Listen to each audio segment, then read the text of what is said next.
28, 2011, and I'm going to provide you with market update, what's been happening in Calgary real estate. We'll be seeing in the next few days the Krebs stats package coming out for the month of July.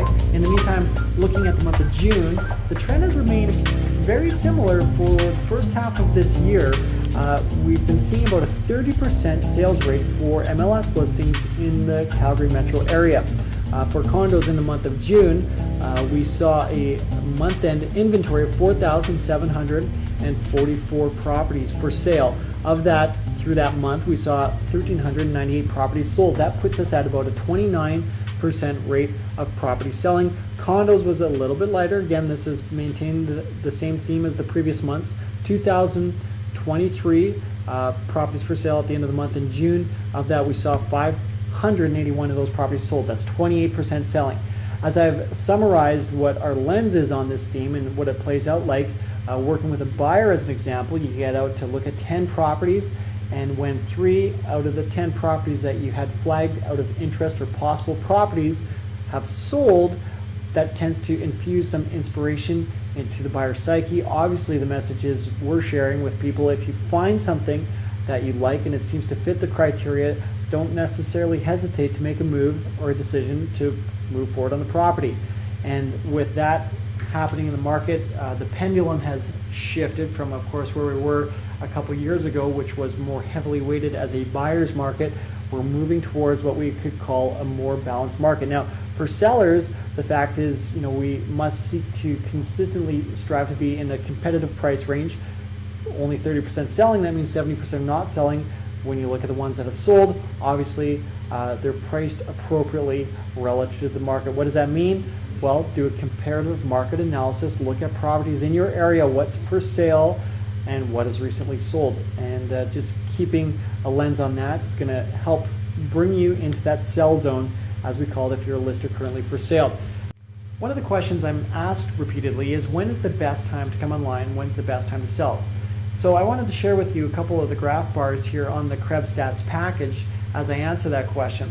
What I will typically tell people is that we statistically see most sales happen in the months of February, March, April, May.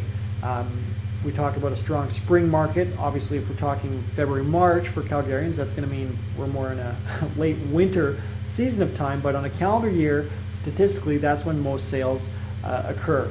As we move in towards the summer months, there's always a little bit of a dip in activity, both in the number of homes for sale and also in the number of transactions.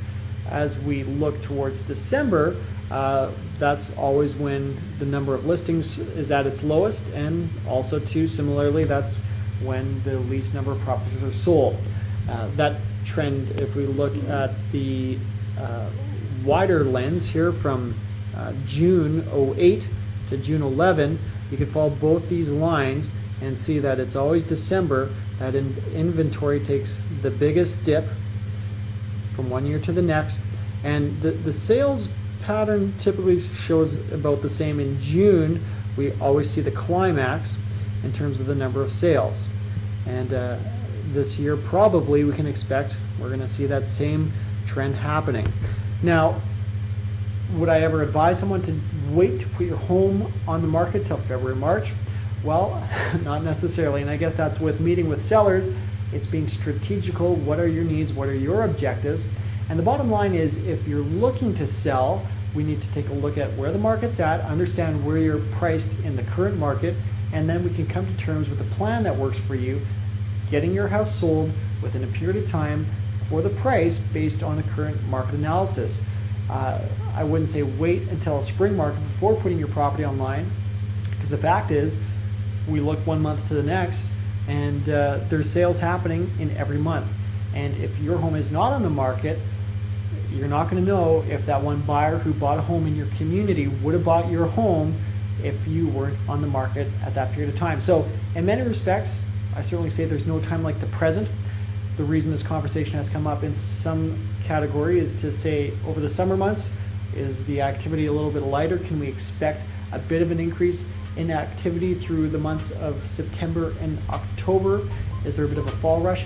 At times, we feel by way of call volume showing activity that general activity really seems to pick up The statistics show a bit of a dim flicker in terms of the actual number of sales that happened in September, October. At least in years past, we've remained at a pretty steady level, looking at that calendar wave of when sales are happening, the number of homes for sale, and the number of properties sold.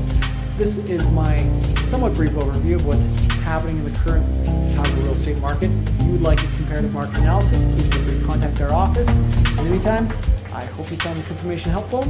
Thanks for watching.